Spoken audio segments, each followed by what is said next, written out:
আসসালামু আলাইকুম, recipe by beauty চ্যানেলে আপনাদেরকে স্বাগত জানাই। আজ আপনাদের সঙ্গে শেয়ার করব বাটা মাছ আর সজনে ডাঁটা দিয়ে দারুণ একটা রেসিপি। যা গরম পড়েছে, এই রেসিপিটা খেতে ভীষণ ভালো লাগবে। আপনারা একবার রান্না করে খেলে বুঝতে পারবেন কতটা সুন্দর হয়। তো অবশ্যই স্কিপ না করে পুরো রেসিপি দেখে নেবেন। আশা করছি আপনাদেরকে অনেক বেশি ভালো লাগবে। তো চলুন কথা না বাড়িয়ে রেসিপি শুরু করি। এখানে দেখুন আমি বাটা মাছ কেটে নিয়েছি। তো এখানে আমি ছোট বড় মিলিয়ে 4টে নিয়েছি। আর মাছগুলো আমি গোটা রেখেছি। আপনারা কিন্তু আপনাদের পছন্দ মতো করে কেটে নেবেন, আর আপনারা চাইলে 2 টুকরো করেও কেটে নিতে পারেন। এখানে দেখুন টমেটো কেটে নিয়েছি একটা বড় সাইজের, আর সজনে ডাঁটা কেটে নিয়েছি 200 গ্রাম মতো। ডাঁটাগুলো আমার পছন্দ মতো সাইজ করে কেটে নিয়েছি, আপনারা আপনাদের মতো করে কেটে নেবেন। একটা মিডিয়াম সাইজের আলু কেটে নিয়েছি হালকা মোটা রেখে। তো সবকিছু পরিমাণ মতো নিয়েছি, আপনারা কিন্তু আপনাদের পরিমাণ মতো নিয়ে নেবেন। এবার এখানে দেখুন প্লেটে মাছগুলো নিয়ে নিচ্ছি। মাছগুলো নিয়ে নিলাম। এবার আমি মাছের মধ্যে দিয়ে দিচ্ছি হাফ চা চামচ লবণ, দিয়ে দিচ্ছি হাফ চা চামচ মতো হলুদ গুঁড়ো। এবার হাত দিয়ে লবণ আর হলুদ মাছে খুব সুন্দর করে মাখিয়ে নেব।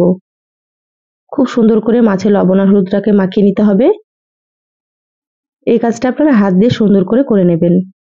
যারা ভিডিওটি ইউটিউব চ্যানেল থেকে নতুন দেখছেন, প্লিজ চ্যানেলটা সাবস্ক্রাইব করে চ্যানেলের সাথেই থাকবেন।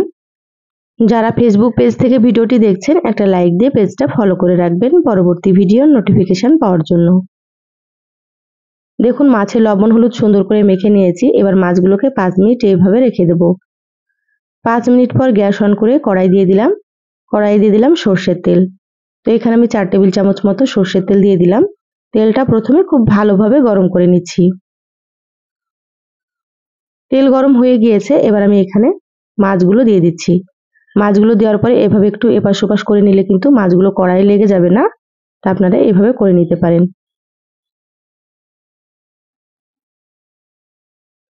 মাছগুলো আমি একটু কড়া করে ভেজে নেব। তা আপনারা যেমন মাছ ভাজা খেতে পছন্দ করেন সেভাবে করে মাছগুলোকে ভেজে নেবেন।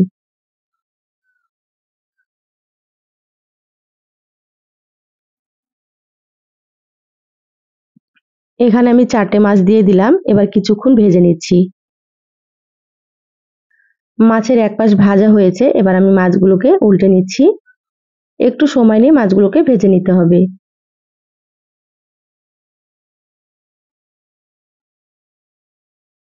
মাছের এই পাশটাও আমি সুন্দর করে কিছুক্ষণ ভেজে নেব। দেখুন মাছগুলো দুপাশ সুন্দর মতো ভাজা হয়ে গিয়েছে।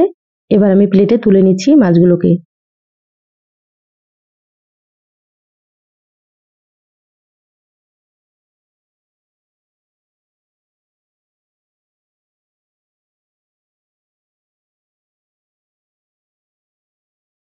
মাছগুলো প্লেটে তুলে রেখে দিলাম। এবার আমি ওই তেলের মধ্যে কেটে রাখা আলুগুলো দিয়ে দিচ্ছি। আলুগুলোকেও একটু ভেজে নেব। আলুগুলো ভেজে নিলে কিন্তু খেতে ভালো লাগবে। তা আপনারা অবশ্যই এভাবে করে আলুগুলোকে ভেজে নেবেন। আলুগুলো ভাজা হতে থাক, এবার আমি এখানে মশলা বেটে নিচ্ছি। মিক্সার জারে দিয়ে দিলাম একটা পেঁয়াজ মিডিয়াম সাইজের, 2 টুকরো দিয়ে দিলাম আদা, আর এখানে 4-5টা মতো দিয়ে দিলাম কাঁচামরিচ। আপনারা যেমন ঝাল খাবেন সেইভাবে কাঁচামরিচ দিয়ে দেবেন। এখানে মিডিয়াম সাইজের একটা রসুনের খোসা ছাড়িয়ে নিয়েছি। এবার কোয়াগুলো দিয়ে দিলাম, আর এখানে অল্প একটু পানি দিয়ে দিচ্ছি। এবার দিয়ে দিচ্ছি হাফ চা চামচ জিরা গুঁড়ো, হাফ চা চামচ দিয়ে দিচ্ছি এখানে ধনিয়া গুঁড়ো। তো এখানে আমি গুঁড়ো দিয়ে দিলাম। আপনারা চাইলে কিন্তু গোটা ধনিয়া এবং গোটা জিরাও দিতে পারেন। দিয়ে মিহি করে বেটে নেবেন। মশলাটা বেটে নিয়ে ফিরে আসছি। দেখুন মিহি করে মশলা বেটে নিয়েছি। এবার মশলাটাকে সাইডে রেখে দিলাম। এখানে দেখুন আলুগুলো কিন্তু সুন্দর মতো ভাজা হয়ে গিয়েছে। এবার আমি আলুগুলোকে প্লেটে তুলে নিচ্ছি।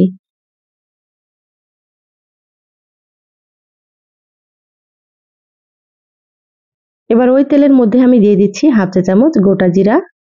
গোটা জিরা দিলে কিন্তু ফ্লেভারটা খুবই ভালো লাগে। জিরাটা একটু লালচে করে ভেজে নিলাম। এবার দিয়ে দিচ্ছি মিডিয়াম সাইজের একটা পেঁয়াজ কুচি। পেঁয়াজগুলো একেবারে সরু সরু করে কুচি করে নিয়েছি। এবার নেড়েচেড়ে লালচে করে ভেজে নেব। এইভাবে পেঁয়াজ বাটা এবং পেঁয়াজ কুচি করে দিলে কিন্তু খেতে খুবই ভালো লাগে।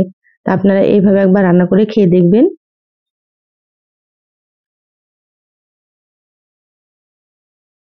দেখুন পেঁয়াজগুলো লালচে করে ভেজে নিয়েছি। এবার এখানে বেটে রাখা মশলা দিয়ে দিলাম। মশলা দেওয়ার পরে আবারও খুব ভালোভাবে একটু মশলাটাকে ভেজে নিতে হবে, যাতে করে মশলার কাঁচা গন্ধটা চলে যায়। এইভাবে 3 থেকে 4 মিনিট মতো আমি ভেজে নিচ্ছি। 4 মিনিট মতো মশলা খুব ভালোভাবে ভেজে নিয়েছি। এবার দিয়ে দিচ্ছি হাফ চা চামচ হলুদ গুঁড়ো, দিয়ে দিচ্ছি 1 চা চামচ কাশ্মীরি মরিচের গুঁড়ো। কাশ্মীরি মরিচের গুঁড়োতে ঝাল হবে না, আমি কালারের জন্য দিয়ে দিলাম। আপনারা চাইলে কাশ্মীরি মরিচের গুঁড়োটা দিতেও পারেন বা আপনারা এটা বাদ দিতেও পারেন। এখানে দিয়ে দিলাম স্বাদ মতো লবণ, দিয়ে দিলাম একটা টমেটো কুচি। তো লবণটা কিন্তু আপনারা এখানে বুঝেই ব্যবহার করবেন, কারণ মাছে প্রথমে লবণ দিয়েছিলাম, সেটা বুঝে আমি লবণটা দিয়ে দিলাম। এবার একসাথে মশলা খুব ভালোভাবে একটু কষিয়ে নিতে হবে। তো টমেটোগুলো খুব সুন্দর করে মিশিয়ে নিলাম মশলার সঙ্গে। এবার এখানে ভেজে রাখা আলু দিয়ে দিলাম, আর এখানে আমি সজনে ডাঁটাগুলো দিয়ে দিচ্ছি। মশলার সঙ্গে খুব ভালোভাবে একটু কষিয়ে নেব। সজনে ডাঁটাগুলো দিয়ে আবারও খুব ভালোভাবে একটু নেড়েচেড়ে মিশিয়ে নিতে হবে।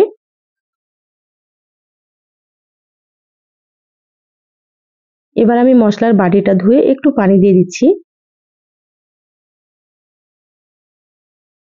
এভাবে পানি দিয়ে কষিয়ে নেবেন, তাতে করে সজনে ডাঁটা, মশলা, আলু একসঙ্গে কষানো হবে। খুব ভালোভাবে একটু নেড়েচেড়ে নিলাম। এবার আমি 5 থেকে 6 মিনিটের জন্য ঢাকা দিয়ে দিচ্ছি। গ্যাসের আঁচটা মিডিয়ামে রেখে কষিয়ে নেব। দেখুন 6 মিনিট পর আমি ঢাকাটা খুলে নিলাম। খুব সুন্দর মতো কষানো হয়ে গিয়েছে। দেখুন কালারটা কতটা সুন্দর হয়েছে। এইভাবে আপনারা কষিয়ে নেবেন। এবার আমি এখানে দিয়ে দেব পরিমাণ মতো ঝোলের পানি। তা আপনারা যেমন ঝোল রাখতে পছন্দ করবেন সেভাবে করে এখানে পানি দিয়ে দেবেন। তো এখানে প্রায় আমি 2.5 কাপ মতো পানি দিয়ে দিলাম। পানি দিয়ে আবারও খুব ভালোভাবে একটু নেড়েচেড়ে নিচ্ছি।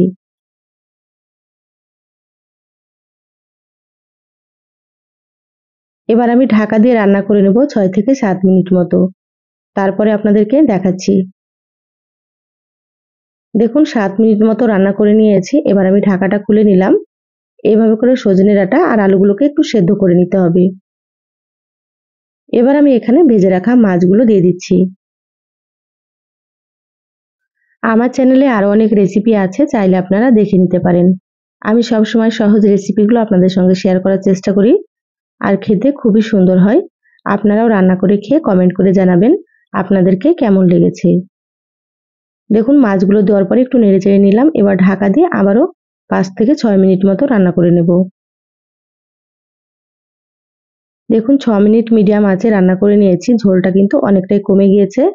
আর এখানে সজনে ডাঁটা, আলু খুব সুন্দর মতো সেদ্ধও হয়ে গিয়েছে। এবার আমি এখানে দিয়ে দিচ্ছি হাফ চা চামচ ভাজা জিরা গুঁড়ো। মাছ রান্নাতে ভাজা জিরার গুঁড়ো দিলে ফ্লেভারটা খুবই ভালো লাগে, আর রান্নাটা কিন্তু খেতে খুব সুন্দর হয়। এবার হালকা হাতে মশলাটাকে খুব ভালোভাবে একটু মিশিয়ে নিচ্ছি। খুব বেশি নাড়াচাড়া করা যাবে না, তাহলে মাছগুলো ভেঙে যেতে পারে। এইভাবে হালকা হাতে একটু নেড়েচেড়ে নিতে হবে। রান্না হয়ে গিয়েছে, এবার আমি গ্যাস বন্ধ করে দিচ্ছি। ঢাকা দিয়ে 5 মিনিট রেখে দেব, তারপরে আপনাদেরকে আমি দেখাচ্ছি। দেখুন 5 মিনিট পর বলে ঢেলে নিয়েছি, আর কতটা সুন্দর হয়েছে। এই রেসিপি থাকলে গরম ভাতে আর কিন্তু কিছুই লাগবে না। 1 প্লেট ভাত নিমেষেই শেষ হয়ে যাবে। তো অবশ্যই আপনারা এই রেসিপিটা একবার হলেও রান্না করে খেয়ে দেখবেন। আশা করছি খুবই ভালো লাগবে আপনাদেরকে। ভালো লাগলে একটা লাইক দিয়ে ভিডিওটা অবশ্যই শেয়ার করে দিবেন। সবাই ভালো থাকবেন, সুস্থ থাকবেন। দেখা হবে আবারও কোনো নতুন রেসিপিতে। ধন্যবাদ সবাইকে। আল্লাহ হাফিজ।